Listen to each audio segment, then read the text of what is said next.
बिस्मिल्लाहिर्रहमानिर्रहीम। अस्सलामुअलैकुम। मुझे मेरे तमाम व्यूअर्स बिल्कुल ठीक होंगे। आज मैं आप लोगों के लिए बहुत ज़बरदस्त और डिफरेंट और बच्चों की फेवरेट डोनट्स की रेसिपी लेके आई हूँ, जो बहुत आसान है और कम क्वांटिटी में बहुत सारे बन जाते हैं। मैंने चॉकलेट का ज़्यादा इस्तेमाल किया है क्योंकि हमें चॉकलेट ज़्यादा पसंद है।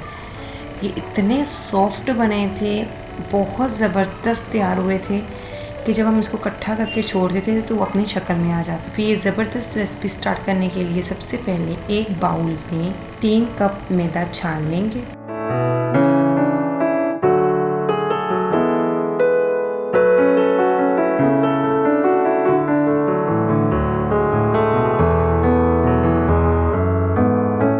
मैदा छानने के बाद अब इसमें 2 टेबलस्पून हीप्ड पीसी चीनी, 1 टेबलस्पून इंस्टेंट यीस्ट, 1 टीस्पून नमक, 1 टेबलस्पून ऑयल, 2 टेबलस्पून बटर, 1 अंडा डालकर इसको अच्छी तरह मिक्स करेंगे। तब तक मिक्स करना है जब तक ब्रेड क्रम्स की तरह ना हो जाए।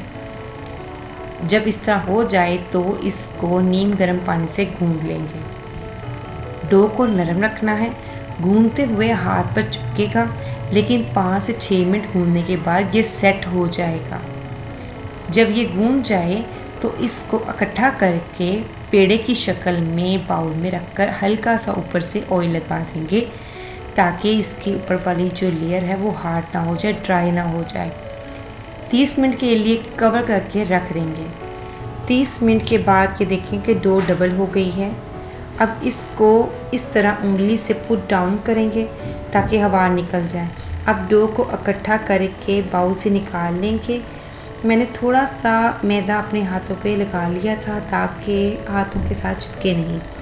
डो को बेलने से पहले मैदा छिड़क लेंगे, फिर डो रखेंगे। अब डो को थोड़ा सा गूंद कर पेड़ा बना लेंगे।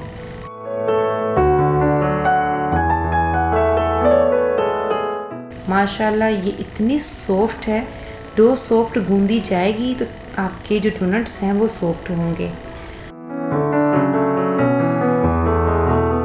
थोड़ा सा मैदा ऊपर से छिड़क देंगे और हाथ की मदद से इसको फैला लेंगे।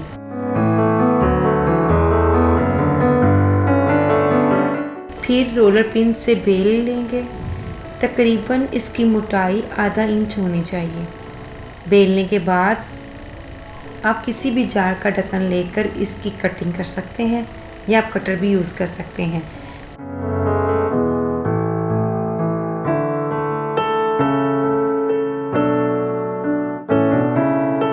फिर स्मॉल वाला ढक्कन लेकर अब इसे सेंटर से काट सकते हैं।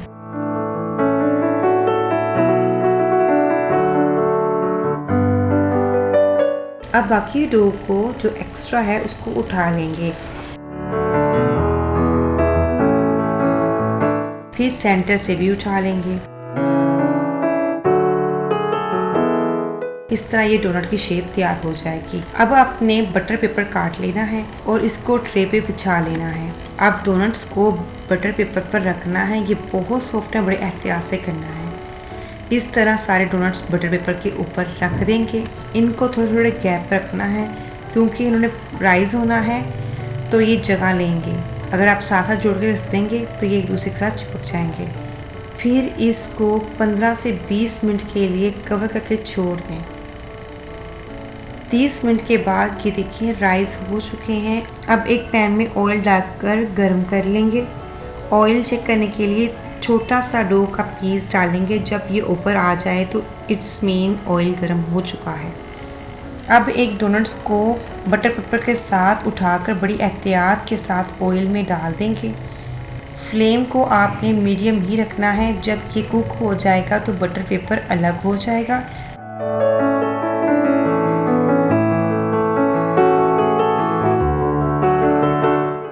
तो आपने बटर पेपर को बाहर निकाल देना है। बटर पेपर पर रखने का यही फ़ायदा है कि जब ये राइज़ होते हैं इनको उठाना आसान हो जाता है, और दूसरा ये है कि इनकी शेप भी ख़राब नहीं होती है। अब हम इसको दोनों साइडों से गोल्डन कर लेंगे। जब ये गोल्डन हो जाए तो इसको स्टेनर पर निकाल लेंगे। स्टेनर पर निकालने से ये होगा कि ये सॉफ्ट नहीं होंगे, सूखे नहीं होंगे। इसी तरह हम बाकी डोनट्स भी फ्राई कर लेंगे।